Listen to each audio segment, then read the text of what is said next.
Shit from O-A-K-L-A to L-V, I'm a Raider.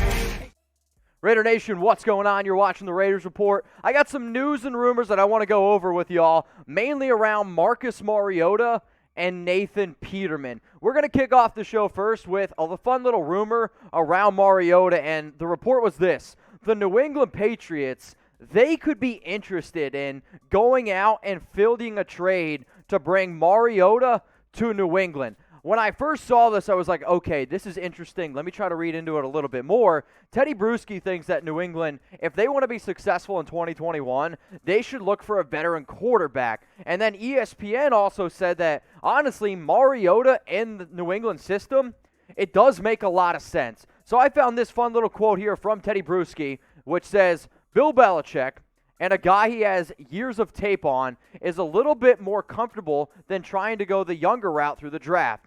Build the team overall through the draft and find a good veteran quarterback. That could be the way to go here. And I actually agree with Bruschi on that, because I think if you're Belichick, you know that when your defense is out there, if you don't have the 6 players that opt out, you can be successful. And maybe going out and getting a mobile quarterback like Mariota, who we saw in Week 15 against the Chargers, was pretty effective through the air, 226 yards, 2 touchdowns and a pick.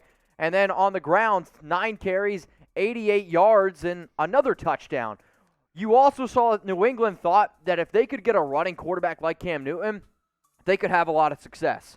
Cam started out the season strong, and then it just went really, really downhill from there. The reason why this is pretty interesting for all Raider fans is because we've talked about it. Should they trade Mariota? Should they cut Mariota? Maybe you just go out and keep Mariota. So this is what we do here at the Raiders Report. We ask the questions, okay? So go down to the comments section right now. What should the Raiders do with Marcus Mariota? I want you to type T for trade, or I want you to type K for keep. So when you come across this video, whether it's on YouTube, whether it's on Facebook, T for trade or K for keep. I'm typing my T for trade, and it's not even a difficult decision. If you can save basically $11.3 million by moving on from Marcus Mariota, who, just a quick little reminder, he wasn't even the backup quarterback for most of the entire 2020 season. From weeks 1 to 14, they had Nathan Peterman over Marcus Mariota. The other reason why you do this is this. If you don't trade Mariota, you're probably going to have to just end up cutting him outright. So why not try to get a draft pick? In the initial report, it came out that the Raiders are probably going to get a round 4 or beyond draft pick for Mariota. If you can get a round 4 pick for Mariota, you do it in a heartbeat. If you can do a 5th, a 6th, even a 7th, and that's what you do, because if your plan is to cut him, you might as well just go out and get some extra draft picks here. So I appreciate everyone who always watches the shows. We're always breaking down the latest Raiders news and rumors, and we're going to continue to do videos every single day. So if you haven't already, hit that big red button that says subscribe, because I like to think that we're your one-stop shop for all thing Raiders. Now, a player that I mentioned in my Cap Cuts video was Marcus Mariota. And if you're curious about some other players that the Raiders could cut to save some moolah, please go check it out, because this is a team that you could literally clear up. I believe the number in the video is like close to $67 million. That's a lot of money that you could clear, but it's because they brought in a lot of players that didn't quite work out. So seriously, hit that big red button that says subscribe, and make sure you're joining in all offseason, because I'm going to be keeping you updated. All right, let's go to this now real quick. Got a fun little quote from Mike Rice on Mariota to the Pats. Could Las Vegas quarterback Marcus Mariota be the most realistic option many are overlooking? Similar to how Ryan Tannehill found success in Tennessee, Mariota could do the same in New England. Here's the second part of that quote. The Raiders are projected to be over the salary cap, and keeping Mariota as a backup to Derek Carr with an $11.3 million salary cap charge might be a luxury they can't afford. The Raiders announced last week that the number 3 quarterback, could be that he was the number 3 quarterback overall. I get the idea of potentially moving on from Mariota, which I've said for a long time. It does make a lot of sense. And if you can find a team like the New England Patriots who are going to be potentially interested in him, you pull the trigger. The second part of today's show is going to be around Nathan Peterman. He's back, y'all.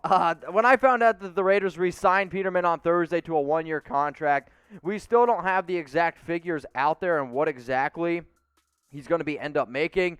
I can't imagine it's going to be a lot. He would have been a free agent in 2021. Obviously, Gruden loves Peterman. There's no denying that. I mean, he definitely loves quarterbacks in general, but there's definitely something about Nathan Peterman that he is definitely fond of. Now, here right now as it stands, as I am making this video, Derek Carr, he's the quarterback 1. No changes. Marcus Mariota, he's your QB 2. Nathan Peterman, he's your QB 3. When you saw the news that the Raiders were bringing back Nathan Peterman, I want you to be honest with me here, okay?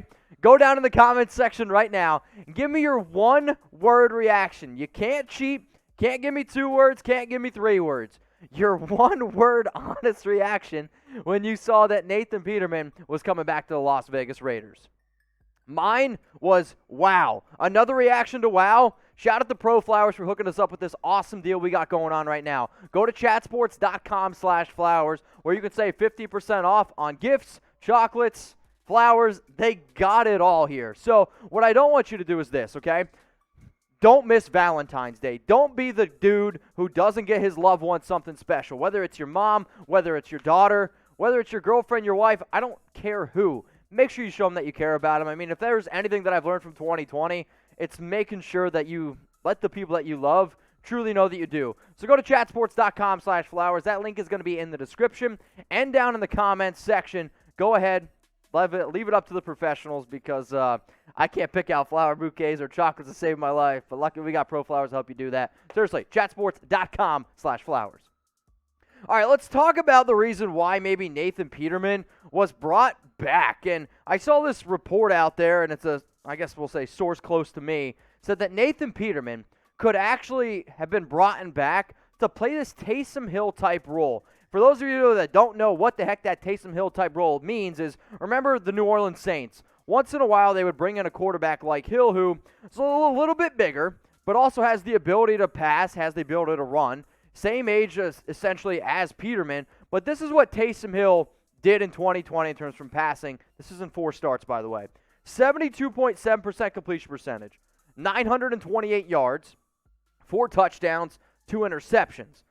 But I really think the reason why the whole Taysom Hill role is interesting is because of his production on the ground.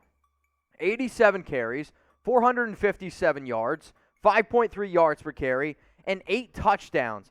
Now, for everyone being like, wow, why the heck did the Raiders bring him back? If they are trying to at least put him in a Taysom Hill type role, it's intriguing to me. No offense to Peterman, he's never really been able to show that he's a competent quarterback in terms of passing the football, but he is a little bit bigger. He is bulking up, apparently, from everything that I hear. And also, I've been hearing a lot that he's actually been doing some work as a, we'll say, running quarterback. He's also been doing a little bit of work as a wide receiver. So if the Raiders are trying to get a little bit more, we'll say, creative in their playbook where you're trying to pick up those tough 4th and 1s, maybe can do some read option plays that did work very well with Mariota, but if you want to go a cheaper route in Peterman, it's at least there on the table. That's ultimately why I think that the Raiders decided to bring back Nathan Peterman for that 1-year deal. So as soon as that news happened, I got asked, Mitch, why did it happen? Why did it happen? And originally I tweeted out, why did this happen? Because I was looking for a reason. Because no offense to Nathan Peterman, you can't honestly tell me that he's good enough to be a top 50 quarterback right now in the NFL. I don't even know if he's good enough to be a top 70, top 75 quarterback in the NFL. So it was interesting. The main reason why Nathan Peterman is being brought back, though, is this. It's not because of the Taysom Hill rule. Because, no offense, if you're bringing in Nathan Peterman on the field over Derek Carr, shame on you. I don't care what Peterman can do with his legs. You don't take out the clearly better quarterback off the field. But the real reason is this. He's a good practice quarterback. He knows the system. He's smart. And there was multiple times this past year where Peterman was used as a running quarterback in practice. So that's why he ended up coming back.